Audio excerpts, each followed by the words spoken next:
I am Supreme Commander Scancelin of the Liberation Forces, formerly Supreme Security Director of the now shattered Sheneth Imperium, and I stand at the precipice of victory. 1 month has passed since the Calaxis operation, a resounding success that doubled our manufacturing capacity and tipped the strategic balance decisively in our favor. 1 month of relentless advance as Imperial strongholds fall like carefully arranged mathematical sequences. 1 month of planning for what comes after victory.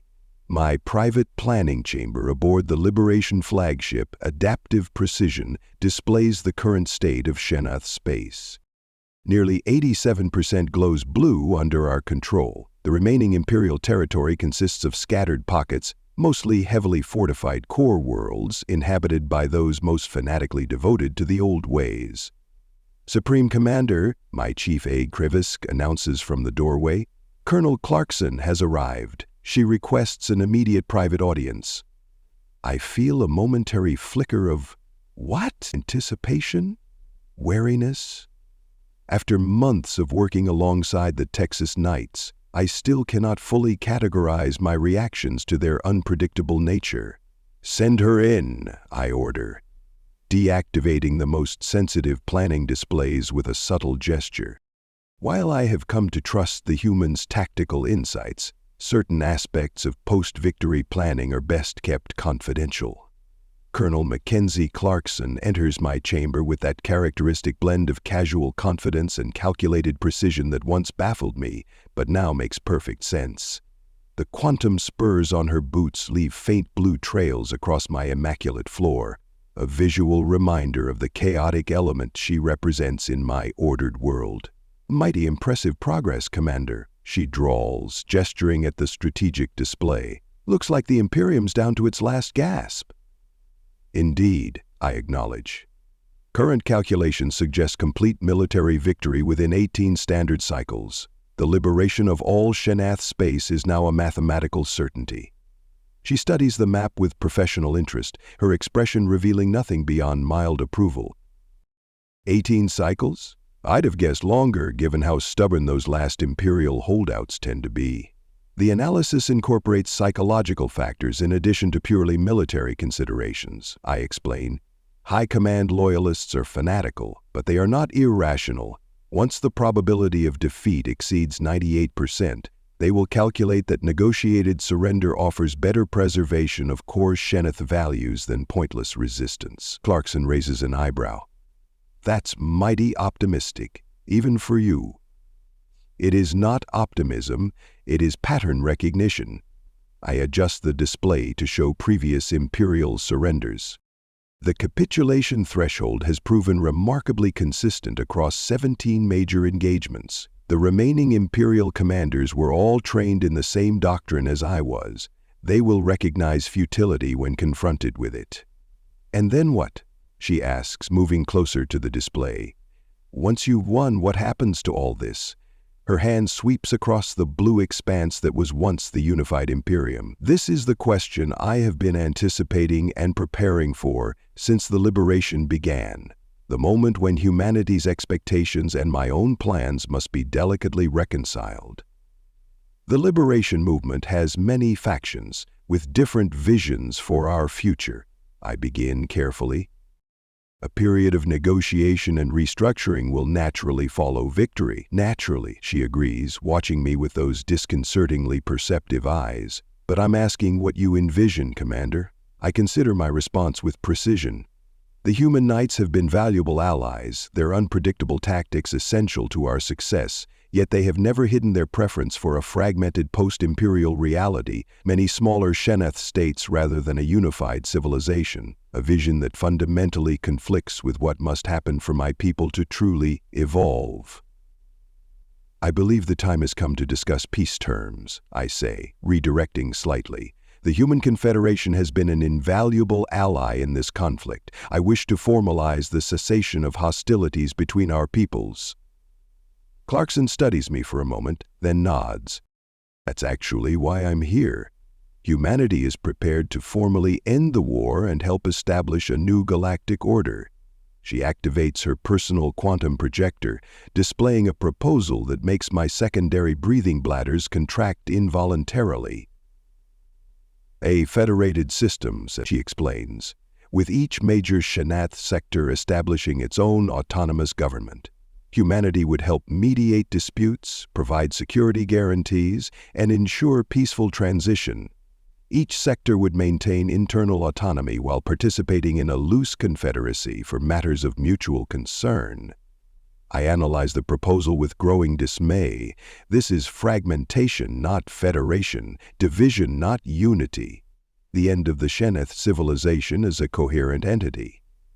The liberation factions would never agree to such a dramatic dissolution, I observe, maintaining my composed exterior despite the calculations racing through my mind. Actually, they already have, Clarkson replies, expanding the display to show signatures and agreements from various liberation leaders, many from my own inner circle. While you've been focusing on military operations, most regional commanders have been discussing post-war arrangements with us. They're tired of centralized control. They want autonomy, freedom to develop their own approaches. This revelation should surprise me, but it doesn't. I have long been aware of the fractures forming within the liberation, the competing visions, the private ambitions. I had calculated that these would be manageable after victory was secured, when a strong central authority could provide the necessary structure for controlled adaptation. What I had not calculated was humanity's direct intervention in these internal matters. I see, I say carefully.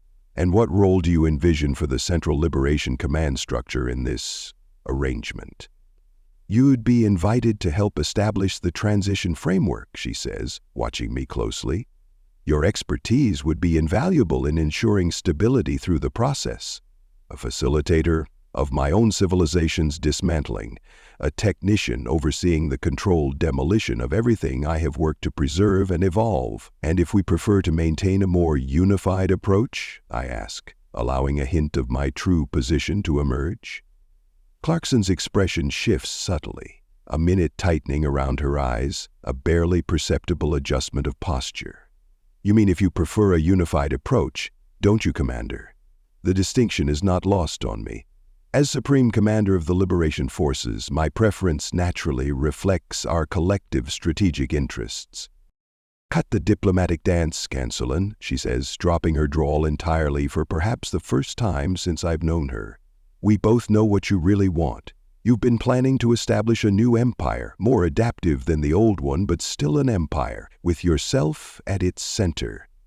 The directness of her statement catches me momentarily off guard, though I maintain my outward composure. You seem quite certain of my intention. We've worked together for months, she replies. Did you really think I wouldn't notice the pattern in your private conversations, the carefully compartmentalized planning sessions, the way you've been positioning loyalists in key sectors? A chill runs through my circulatory system. Her knowledge is too specific, too detailed. Somehow she has access to information that should be impenetrable to outside observation. You've been monitoring me, I state, pieces falling into place with cold clarity. The quantum spur you gifted me, the communication devices, they were surveillance instruments. She doesn't deny it. This is your chance, Scancellin, your opportunity to make the galaxy a better, freer place for your people, to break the cycle of imperial control that has stagnated Shanath development for millennia, by fracturing us into competing sectors, by dissolving the unity that has been our civilization's foundation for 27,000 cycles. I cannot keep the edge from my voice now. That is not freedom, it is chaos. It's evolution, she counters, the kind you claim to value. Evolution requires structure, direction, purpose. I gesture at her proposal with undisguised disdain. This is dissolution masquerading as freedom. Clarkson sighs, and for a moment I see something almost like regret in her expression. I was afraid you'd see it that way. But consider what you're up against. Humanity would fully support the new Federation. We'd guarantee its security, help rebuild. In exchange for what? I interrupt. Fealty, submission? In exchange for peace, she says simply. For the chance to build something together instead of continuing cycles of conflict. Peace on your terms, I observe. With humanity as the ultimate arbiter. Better that than the alternative. Her tone shifts, becoming cooler, more professional. You should know that humanity hasn't been idle during this conflict. We've been upgrading battle droid designs. The facilities we've captured have been repurposed for mass production. More of the same technology we've already adapted to, I note dismissively. Not quite. Something in her expression makes my tactical subsystems trigger warning impulses. These are AI-powered, fully autonomous adaptive combat platforms, not programmed with rigid protocols like Imperial droids, each one capable of learning, improvising, evolving. The implication strikes me with mathematical precision. Humanity has created weapons that embody everything that gave the Knights their advantage over us. Unpredictability, adaptation, creative tactical improvisation, but mass-produced in potentially limitless numbers. You're threatening me, I state, not a question but an observation. I'm offering reality, she corrects. One path leads to peaceful coexistence, with Sheneth's civilization evolving into something new. Fragmented, perhaps, but free to find its own way. The other path, she trails off, letting the unstated consequence hang between us. In this moment, with perfect clarity, I understand everything. The human support for our rebellion, the tactical guidance, the technology transfers, all of it carefully calculated not to help us achieve victory for our own sake, but to reshape the outcome to humanity's advantage. We were never allies. We were tools. I was a tool, manipulated with precision into dismantling my own civilization from within, only to have humanity dictate the terms of its reconstruction. This was your plan from the beginning, I say quietly, the full dimensions of the deception becoming clear. Operation Fractal. Something flickers in her eyes. Surprise, perhaps, at my knowledge of the operation name. A small but significant slip that confirms my suspicion. I had heard the designation once, months ago, in a transmission I wasn't meant to intercept. At the time I had filed it away as potentially relevant but incompletely understood data. Now it fits into place. You know, she says, watching me with new wariness. Not everything, but enough. I straighten to my full height, enough to understand that everything, my rescue from execution, the tactical guidance, the technology, was designed to serve humanity's ends, not ours. Does it matter? She challenges. The Imperium was planning genocide against human worlds. It needed to be stopped. The methods changed nothing about that fundamental truth. Methods always matter, I counter, and so do intentions. You never wanted to help us evolve. You wanted to ensure we could never threaten you again. Both can be true, she says, and for a moment I see what might be genuine regret in her expression. This is your third chance, Scancellin, your final one. Third chance, I repeat, the phrasing striking me as odd. First chance? At Echo 9-1 when we let you retreat with your surviving forces instead of annihilating them, she says, counting off on her fingers. Second chance? After your failed counterattack when I rescued you from execution instead of letting you hang. And now? Your third chance. Accept the Federation proposal. Help build something new. Something better for your people. The clinical precision with which she categorizes our interaction sends a chill through me. These weren't coincidental moments of mercy. They were calculated strategic decisions within a larger framework I am only now beginning to perceive. And if I refuse this third chance, I ask, already calculating possible responses, then we're done, she says simply. 3 strikes and you're out. That's how it works.